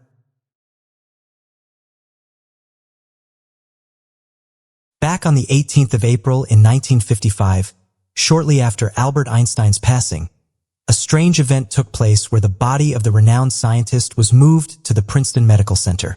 This was where a press conference was being held, and his body was awaiting transportation to a crematorium as per Albert Einstein's request. It was during this press conference that two individuals, Dr. Thomas Harvey, an Einstein's ophthalmologist, removed the brain and eyes from the deceased body of Albert Einstein for personal research. At first, Einstein's family was enraged by the actions taken by Dr. Thomas Harvey, but later consented to the doctor's research under the grounds that the study would not be sensationalized and that the brain was handled with both respect and care. With the approval from the family, Thomas Harvey began his work trying to understand the special differences between Einstein's brain and the brain of the average person. This was to help find a neurological reason for his increased intelligence. This would lead to decades of research in which Thomas Harvey would cut up Einstein's brain into 240 small pieces to be sent to the University of Pennsylvania and studied via microscopic slides. Over the years, it would be discovered that Einstein's brain was indeed significantly different compared to the average human brain. His prefrontal cortex was highly developed, which most likely was the cause of increased cognitive abilities. The primary somatosensory and motor cortices were much larger in the left hemisphere, and his parietal lobes were considered to be unusual in their formation. The most interesting discovery, however, was that Einstein's brain had exceptionally more glial cells compared to neurons. Glial cells are known to provide support and insulation for neurons as they don't conduct electrical impulses. The increase of such glial cells caused researchers to believe that perhaps his neural pathways were far stronger compared to the average person's, being one of the main causes for his increased intelligence. Many of the greatest accomplishments surrounding that of Einstein's work wasn't actually that of the math that he had developed with the help of his wife, but rather that of his understanding of the qualities of space and time and the addition of his work surrounding the existence of dimensions when talking about the nature of reality itself. In the realm of classical physics, many scientists had once believed that our universe was only existing in 3 discrete dimensions. These 3 dimensions allow solid objects to exist on 3 different planes, length, width, and height, and was believed to make up the entirety of space. The truth was, however, far stranger than what anyone could have ever anticipated. Albert Einstein began to work on his theories of special and general relativity, understanding that perhaps there was another dimension that had yet to be accounted for. It was during this work that Einstein would uncover the nature of gravity wells, the distortion of space, and how this can distort the very passage of time itself. By understanding that the warping of space also correlated with that of the distortion of time, it became obvious to Einstein that space and time were one and the same, and that perhaps this unaccounted for extra dimension was that of time itself. By realizing that time and space were interwoven, Albert Einstein began to propose his theories of the fabric of space-time, the understanding that both work in tandem to help form the nature of reality itself. So what do you make of the great Albert Einstein? Stories of witches have been told throughout history. However, the study of witchcraft is often misunderstood. The history of witches is one that's filled with dark tales. So today, here at Unexplained Mysteries, we'll be taking a look at 3 notorious witches. Agnes Sampson. In the spring of 1590, King James VI of Scotland had just returned from Copenhagen with his bride, Anne of Denmark. Denmark at the time was obsessed by the topic of witchcraft, and during his visit, James had been witness to multiple witch hunts and 2 executions of accused witches at Kronborg. James was so taken by the rumors of this sorcery that he immediately attributed the rough seas on his return voyage from Denmark to Scotland as the work of Scottish witches, who had raised storms to endanger him and his wife's life. As soon as he set foot on Scottish lands, he decided to set up trials and inquisitions to outsource Scottish witches. Scotland was swept up in a mass hysteria, which saw hundreds of women accused. Agnes Sampson was one of the unfortunate Scottish women accused of witchcraft. A successful midwife and considered to have healing powers, it was hardly surprising she would be accused. In Scotland, there was a deep-running skepticism of abortionists and healers by the largely dominated male medical profession. Sampson was accused of gathering with the devil and other witches on Halloween night of 1590 to conjure storms to attempt to sink the king's ship. Though Sampson vehemently denied any association with witchcraft, she was tortured and brought before King James himself. Sampson's torture included being stripped naked and shaved to try and spot a devil's mark, being thrown in a prison cell and constantly kept awake, and being forced to wear a witch's bridle, a painful and humiliating apparatus that involved an iron muzzle put around your head with several spikes going into your face. Remarkably, no one was able to extract a confession from Sampson. Her guards became increasingly frustrated and decided to increase Sampson's torture. They placed a tourniquet rope around her neck and began to strangle her. It was only then that Sampson confessed to having contact with the devil, who she said appeared to her as a black man, a dog, and a hay rake, and using witchcraft to attempt to kill King James and his bride. Following her confession, Sampson was taken to a scaffold on Castle Hill where she was burnt at the stake. It is said that to this day, Sampson's ghost roams Holyrood Palace. She appears naked and shaved and moves in a slow and agonizing way. The repercussions of the torture she was forced to endure. Mother Shipton. Mother Shipton's real name was Ursula Somfield. She would later become known as Mother as a result of being the oldest woman in her village. She was born in 1488, but little is known about her childhood or her parentage. Legend has it that she was born during a violent thunderstorm in a cave in Knaresborough. It was said her mother was just 15 years old and refused to name the father of her child despite being dragged before the local magistrate. Shipton was raised in the cave for 2 years before she was taken in by a local family, and her mother was sent to a nunnery. Shipton never saw her mother again. Unfortunately, Shipton was reputed to be hideously ugly with a large and crooked nose, a bent back and twisted legs. She was said to look like a witch and cruelly nicknamed Hackface. When she met and married her husband Toby Shipton, it was even rumored that she had bewitched him to fall in love with her. The constant cruelty that Shipton faced saw her retreat back to the cave she was born and first raised in, where she lived a lonely life and set up her business. Prophecies foretold the fates of her prophecies foretold the fates of several rulers, the invention of iron ships, the defeat of the Spanish Armada, and even the Great Fire of London, according to one of Samuel Pepys' diary entries. A famous prophetic verse that has been attributed to Shipton goes like so: "The world to an end shall come in 1881. Shipton's prophecies had become so revered that in 1881, more than a century after her death, many did prepare for the apocalypse. It is said that word of Shipton even reached Henry VIII, who in a letter to the Duke of Norfolk, Thomas Howard, mentioned a witch of York. Cannot be confirmed that this witch was Shipton. However, Cardinal Thomas Wolsey, who at one point was a trusted ally of Henry VIII on several occasions, openly referred to Shipton. He was unhappy with one of Shipton's premonitions. "When this cow rideth the bull, the priest beware thy skull." He interpreted the cow in the premonition as an bullen, and the skull as the threat she brought of breaking England's relationship with the Catholic Church.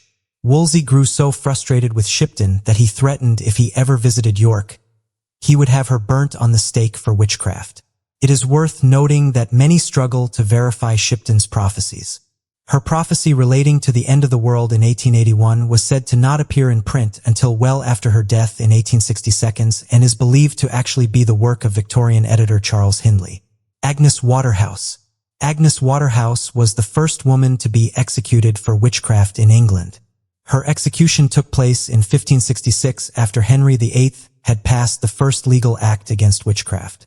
Waterhouse's unfortunate fate began when her sister, Elizabeth Frances, was accused of witchcraft. Following torture, Frances confessed to owning a cat named Satan, who had taught her witchcraft at the age of 12 years old. Frances told how the cat would speak to her in a hollow voice as do anything she wished in return for a drop of blood. The cat was responsible under Frances's orders for stealing sheep and killing several people, including Andrew Biles, a wealthy man who refused to marry Frances when she became pregnant with his child. It was said that the cat even advised Frances what herbs to take to cause her own abortion afterwards. After 13 years, Frances said she chose to give the cat to her sister in exchange for a cake. Frances told Waterhouse about the cat's abilities, and Waterhouse confessed to experimenting with the cat's powers by making it kill one of her own pigs. After confirming the cat's abilities, Waterhouse supposedly ordered the cat to kill the cows and geese of the neighbors she was warring with. Waterhouse always insisted she had never asked for the cat to kill a human. However, one of the most damning accusations against her came from her 12-year-old neighbor, Agnes Brown. Brown accused Waterhouse of sending a demon to her, who appeared as a black dog with a face like an ape and a pair of horns on its head. The dog repeatedly visited Brown and, on the last visit, threatened her with a knife, telling her it would thrust his knife to my heart, but he would make me die. When Brown asked the dog who its owner was, it cocked its head towards Waterhouse's home.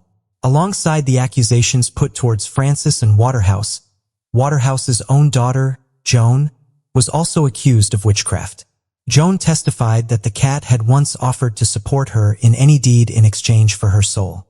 Joan refused the cat's offer. While she was found not guilty, her testimony was a further nail in the coffin for her mother and aunt's case. Unfairly, even though Frances had confessed to causing the deaths of humans through the cat, she was given a light sentence. Though 13 years later she was hanged following a second conviction. In contrast, Walter House, who had not confessed to causing the death of any person, was sentenced to death. Her trial was attended by several prominent figures, including Reverend Thomas Cole, Sir John Fortescue, Sir Gilbert Gerard, and John Southcote, Justice of the Queen's Bench. Despite her confessions of dealing with the cat, it is important to note that Waterhouse would have been tortured throughout her trial. Many to this day believe neither Waterhouse, her sister, or her daughter had any links to craft. In fact, she had a reputation in her local village for being kind and helpful and a healer to those in pain. But what do you make of these cases? There are some discoveries that answers the questions we've been asking for decades, and yet there are other discoveries that instead of giving answers only provide more questions. And sometimes new discoveries make us question the answers we thought we already had. When the scientific community is so sure of how long humans have been on this planet for, how does a single imprint change the common view? When a screw is found in a 300-million-year-old rock, how do researchers explain finding something so new embedded impossibly into something so old? And could there be a language out there undecipherable to man, never to be understood and completely lost in time? So today, here at Unexplained Mysteries, we'll be taking a look at these three mysterious ancient discoveries. 290-million-year-old footprint in New Mexico. How long have humans been on this planet for?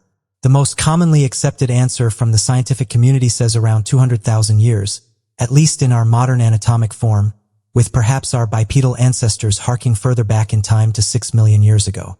However, a new discovery in New Mexico has come to turn all these theories upside down. In the footprints of a mountain range in New Mexico, a series of impressions left in the ancient rocks cast new insights into our origins and what life might have looked like 101 million of years ago. Jerry Paul McDonald, an eccentric paleontologist, was on an expedition in the region, an area well known for the fossilized imprints that might be found there. These imprints are known as trace fossils, physical evidence of tracks, trails, and resting marks left behind of now vanished organisms. Usually, Jerry McDonald might expect to see the imprint of a trail left by a dinosaur or perhaps the burrow of an ancient reptile. What he stumbled upon, however, was far more puzzling than anything he had ever seen before. He came across a certain rock formation, which had several fossilized imprints of creatures from much later periods than the actual age of that rock strata. There were tracks made from modern species of birds and fossilized paw marks of bears that should be much closer to our time period than of the rock they were imprinted on. It's important to note that the period the rock was from the Permian period, an era where there weren't supposed to be birds, and was certainly a long time before bears. The evolutionary process for these species just was not underway then. That was all bewildering enough to MacDonald, but then he saw something that did not make any sense at all to him, at least not against prevailing scientific thought: human footprints. These footprints had the clear characteristics of a human foot with indications of a mud-up push, essentially a rim of raised relief around the fossilized imprint, which added to its authenticity. What was perplexing, however, was that this footprint was found in the same rock strata from the Permian period, 290 to 248 million years ago. That was the time period long before birds or even dinosaurs existed on this planet, let alone man. Could this be evidence of man's earliest civilization, far beyond anything scientists have ever led us to believe? The Permian period ended with the largest mass extinction in history, with billions of species wiped from the planet and a devastated ecosystem that took 30 million years to recover. As such, it's not too far a stretch to say that at that time, the Earth might have hit the reset button, with this imprint being one of the only things left of an ancient human species that took their place on Earth well before us. Have researchers found a 300-million-year-old screw embedded into rock? Finding fossilized remains in ancient rock is one thing. But how about a 100-billion-year-old screw that isn't even from this planet? A Russian team sent to investigate a meteorite crater in the region of Kalaga, western Russia, only expected to find space rock and rubble, but instead found something even more extraterrestrial. Near to the crater hole, the team happened upon a rock dislodged and partially fragmented by the impact of the nearby meteorite. What they found in there was a very strange object, the curiousness of which needed further scientific analysis to confirm exactly what they had found. A paleontological analysis was performed, and it was confirmed that in the center of the rock itself was a screw, not placed there by human design, but rather strongly embedded within, suggesting it had fallen to the ground at some point only to be encased over time. Tests showed that the iron atoms of the screw and silicon rock atoms spread and fused together, confirming that the screw and rock had been in each other's company for a significant time. It was also concluded that the screw was not the result of natural process, but indeed artificially fashioned. What was even more strange, however, was what geologists said about the age of the rock. Radiocarbon dating placed it to be over 300 million years old. Needless to say, this was a long time before any humans or their tools, for that matter, had ever been on this planet. So how did it get there? Nigel Watson, an expert of the extraterrestrial, believes this could be ancient evidence of aliens visiting Earth a long time ago, with the screw being a part of their landing craft on this planet. This screw could actually be part of many reports that talk of spheres, toothed wheels, manufactured bots, and footprints embedded in rocks and stones 101 million of years old. Government scientists insist that this is actually the result of a natural formation, even perhaps being an ancient marine animal that bears some similarity in its looks. However, with this particular rock formation secured in a research facility beyond independent geological and archaeological specialists, it is clear that we will not be getting to the truth of the matter anytime soon. The mysterious Rongorongo writing of Easter Island. Easter Island has long been a source of mystery, with the origins of its giant head statues an enigma to so many for such a long time. But this wasn't to be the only enigma found on this small remote island, 1,000 miles west of South America. The ancient indigenous civilization underwent a perplexing societal collapse that today is still not fully understood. However, the key might be found in a series of undecipherable texts from the island discovered in the 19th century. In 1864, a Catholic missionary that had landed on Easter Island came across of ancient artifacts 100 years old, all with unexplainable symbols etched upon them. These symbols came to be known as the Rongorongo, and on further inspection seemed to be a kind of writing system similar to the hieroglyphic nature of the Egyptians. While similar, it was very much as well as humans. The idea that this might be a series of glyphs as opposed to mere drawings is based on the uniformity of the symbols drawn. Each symbol is precisely 1 centimeter high, and when it came to the glyph of a human head, every symbol is oriented with the head facing up, facing forward, or looking to the right. There was also an orientation to the writing known as reverse boustrophedon that went from left to right, bottom to top. The glyphs were found on numerous objects, such as a chieftain's staff, a statue of a birdman, and 2 cultural ornaments, but the longest continuous text of glyphs were found on 26 irregular-shaped wooden tablets. They were intricately into those channels. The etchings carved into the wood seemed to be into those channels. The etchings carved into the wood seemed to be made by a set of specific writing tools, perhaps small shark teeth or obsidian flakes. The Rapa Nui, Easter Island's indigenous people, are still in existence today. However, so how would this language of theirs be seemingly lost in time? There are several things that make translating the etchings so difficult. The 17th century collapse of the island's ancient civilization created a disconnect between generations, and indeed the cause of such a societal collapse is still a puzzle with no clear answer. Our further drawback is the limited number of texts and other contexts with which to understand them. Unlike the Rosetta Stone, which allowed a contextual and comparable understanding of Egyptian hieroglyphs with ancient Greek, there is no such artifact available to this ancient Rapa Nui language. Some researchers say that the Rongorongo was not a fully developed writing system, but one might call proto-writing, a set of symbols conveying information without containing any truly linguistic content, or rather a series of symbols communicating limited information. It is thought that deciphering the messages might give clues as to what was behind the island civilization's sudden collapse, with the stories a warning and a lesson to future generations. What is clear is that the Rongorongo was a means of communication that speaks to its tribal past. However, as one of only 3 wholly independent writing systems in human history, it looks like the message of these writings will remain a mysterious symbol of the past to the people of the future for many years to come. But what do you make of these ancient discoveries? Antarctica is one of the least explored places on our planet. Although this hostile land is known for its beauty and incredible wildlife, others have come forward and said that various mysterious discoveries have been made on the continent. Each year research is carried out here and experiments are conducted. However, with modern-day technology, it's made it easier for everyday people to explore this region. One amateur researcher by the name of Marcelo made an interesting discovery. They explained that this image was captured by NASA and published on Google Earth. The image in question has been described as being a crash UFO. Researchers who study this field have said that unidentified flying objects are interested in this region, and over the years many strange objects have been found embedded inside the eyes. The object has been described as being dish-shaped and can be found in a region known as Gramland. Not far from the coastline, this unidentified object can be found. Various theories have been put forward to try and explain what the object is, with one person saying the UFO could have crashed here 1,000 years ago, and that it's been well preserved due to the snow and ice. Others, however, suggested the object could be a ship or part of machinery left behind. Some went down the route to say that this is a case of pareidolia, and that there's actually nothing there. One individual said the following about the discovery. Whatever it is, it looks genuine.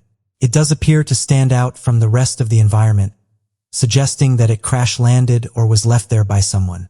Interestingly, Antarctica has been the home to many legends and stories.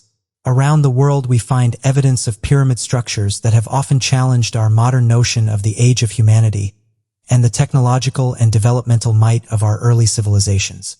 Given that these great structures are often found in areas that predate archaeological beliefs of early human civilizations, then discovering the location of these pyramids that humans have never been could prove to be evidence of possible life. Some theorists have pointed to Antarctica and the fact that giant structures have been discovered. Approximately larger than the pyramids of Giza, theorists began noticing strange mountains that did not seem to match with the overall landscape of the region. Although only did the supposed large mountains not exist anywhere close to the mountain range. But the region in which inhabited did not appear to have the stresses or strains of the tectonic plates that could cause potential mountain ranges in the first place. Could it be then that perhaps a more powerful advanced civilization with the means of creating such megalithic structures could have inhabited the region wasteland it's most notably known as today? It's interesting then to consider this idea that roughly 260 million years ago, the continent of Antarctica would have been a densely populated lush green forest with a tremendous variation in wildlife and ecosystems. So what do you make of this mysterious object found in Antarctica? Treasure apps, ghost ships, and a giant kraken from the depths of the deepest seas. Put them all together and it sounds like a major summer blockbuster waiting to happen. The history of pirates is long and full of names we have all come to recognize. Although they may have started with facts, stories of the days out at sea have been altered and embellished into astonishing tales almost too fantastical to be true. So today, here at Unexplained Mysteries, we'll explore 3 of these amazing seafaring tales. The cryptogram of Olivier Levasseur. Olivier Levasseur, otherwise known as Labouze, was well known for his swift and ruthless capturing of his enemies. But his buzzard-like methods of raiding wasn't his only claim to fame. It is said that Levasseur hid the largest pirate treasures ever known, estimated at over £1 billion, and perhaps his biggest legacy is the cryptogram he left behind to find it. Born into a wealthy French family in the late 1600s, Levasseur's life was already set up for success. He was fortunate enough to procure an excellent education before landing as a naval officer. In fact, during the War of Spanish Succession, King Louis XIV granted him a letter of marque. A letter of marque allowed private vessels to attack and capture enemy vessels during wartime. After the war had ended, Levasseur and his ship were ordered to return home. He had other plans, however. He had become much too accustomed to his lifestyle at sea and decided to join up with the Benjamin Hornigold Pirate Company. And after some time with Hornigold and a brief partnership with Black Sam Bellamy, Levasseur wanted to go at it on his own. He spent most of his pirate career along the West African coast. After 1720s, he launched primarily from the island of Saint Maria, which is located just off Madagascar. Levasseur and his crew, which by this time consisted of over 750 men and 3 ships, later took place in arguably one of the most famous pirate raids, the capture of Portuguese ship Nossa Senhora de la Cabo, or Our Lady of the Cape. This particular ship was loaded with treasure and gold as it belonged to the Patriarch of the East Indies and the Viceroy of Portugal. The pirates easily took the ship, which was anchored for repairs following a storm. Aboard the ship were many bars of gold and silver, as well as boxes of golden guineas. There were diamonds and pearls, silks, art, and religious items brought from the Sa Cathedral in Goa. The biggest piece of treasure was the Flaming Cross of Goa. The cross was made of pure gold and adorned with gemstones. It was so heavy that it took 3 men to move it to Lavasseur's ship. The treasure from this particular raid was so big, the pirates didn't even rob the people aboard, even though they usually would have done so. This particular raid would go on to inspire Robert Louis Stevenson while writing Treasure Island. In 1724, when amnesty was being offered to all pirates who would renounce their lifestyle, Lavoisier refused. The French government demanded their stolen treasure back, and he was not willing to hand it over. Instead, he settled in Seychelles and tried to stay hidden. Eventually, he was captured and hanged for piracy in 1730. Now just where was all of that treasure that Lubajul had been hoarding? The tale states that as he stood upon the scaffolding waiting for his sentence to be carried out, he exclaimed, "Find my treasure, the one who may understand it," before tossing a necklace containing a 17-line cryptogram into the spectators. Two treasure hunters, Reginald Herbert Cruz Wilkins and his son John, have now devoted their lives to decoding the cipher and finding the treasure. Reginald had spent 27 years hunting Levasseur's treasure. Only his death in 1977 stopped his quest. Now, John continues his father's hunt. Though some people doubt the validity of the cipher, the British Museum has tested the document and proven it to be parchment from the 18th century. Although this cipher seems like nonsense to some untrained, it is widely known that Lavoisier was well educated. According to John, his father spent years decoding the cryptogram. He believed that the code broke down to a riddle inspired by the 12 labors of Hercules. That is, the 12 tasks Hercules was to perform to return home according to Greek mythology. John now believes Lavassieur's treasure is somewhere on the Seychelles island of Mahé. Although in his own words, John is sure he has found the location, remaining vague as to not draw attention to his site. He has been shut down for digging since 2009. The local government requires a 250,000 rupee fee for him to continue his digging. Will John find Lavassieur's bounty? He is determined to do so. He will need to be mindful, however. According to John, his research suggests there may be a final booby trap he will need to outsmart before he gets his hands on all of that treasure. The ghost ships of Topsail Island. Half a world away, another famous pirate was making his mark in the Caribbean Sea and along the Atlantic coast of North America. This was none other than Edward Teach, better known by his pirate name, Blackbeard. Although Blackbeard relied more on his frightening looks and theatrical antics than resorting to violence, he was one of the most feared pirates in the seas. Blackbeard easily became one of the inspirations for the many pirates we see in modern media. In 1718, however, Blackbeard's most famous ship, Queen Anne's Revenge, ran aground near Topsail Island, North Carolina. Local legends say that before his death at the hands of Lieutenant Robert Maynard of the Royal Navy, Blackbeard buried his treasure on Topsail Island. Blackbeard, however, wasn't the only pirate skulking the waters around Topsail. Due to its geography, it is believed the inlet provided pirates a spectacular lookout for pirates to wait for merchant ships. This is because of the channel between the island and the mainland. When the merchant ships passed, the pirate ships would easily overtake the ships and steal the cargo. Merchant ships eventually caught wind of this and began looking for the pirates' topsail before coming into dock, thus giving the island its namesake. Now, many people have been spotting ghost ships. They report tiny blips on their boat's radar or looming sails in the distance. Sometimes the blip will follow a boat out to sea. Is this the long-dead echoes of pirates hunting that next cargo ship? Is it Blackbeard's spirit protecting his treasure in the topsail sands? Or are they simply clouds acting on the imagination of treasure enthusiasts and pirate lovers? Perhaps a trip to Topsail Island is in order so you can see for yourself. Encounters with the Kraken. Born from Scandinavian folklore, the Kraken was an enormous cellophore pod dwelling in the waters near Norway and Greenland. Early sightings of the creature go as far back as 1250, when an anonymous author described it in a Norwegian text. This narrator believed there to only be 2 kraken alive as they were spotted in 2 specific areas. In the text, the kraken is described as more like land than like a fish. While this gives no specific measurement, it definitely reveals how people perceived the size of the creature. The work goes on to tell of a great mouth that would open and devour many fish before locking its jaw closed. Over the years, many tales of the creatures were told. Researchers believe that the tales started as a sighting of a giant sea squid. Some of these may even grow to be 40 to 50 feet in length. To see that looming beneath a boat would surely stir up superstition and fear among sailors of the time. The tales of the monster grew larger with each telling, and soon the Kraken was overtaking entire boats and swallowing up entire crews. There are few tales that stand out among the others. In 1873, near Newfoundland, it is said that 2 fishermen and a 12-year-old boy fought off the Kraken with nothing more than an axe. When the Kraken wrapped its tentacles around their small boat, the boy hacked off 2 of them. Later, in 1874, a 150-ton schooner was said to be the next victim. Witnesses from a nearby ship called the Strathcona reported seeing a Kraken wrap its monstrous tentacles around the schooner called the Peril, also just south of Newfoundland. Although the crew of the Peril fought the creature, the ship was overtaken and dragged into the depths, leaving a cloud of ink in its wake.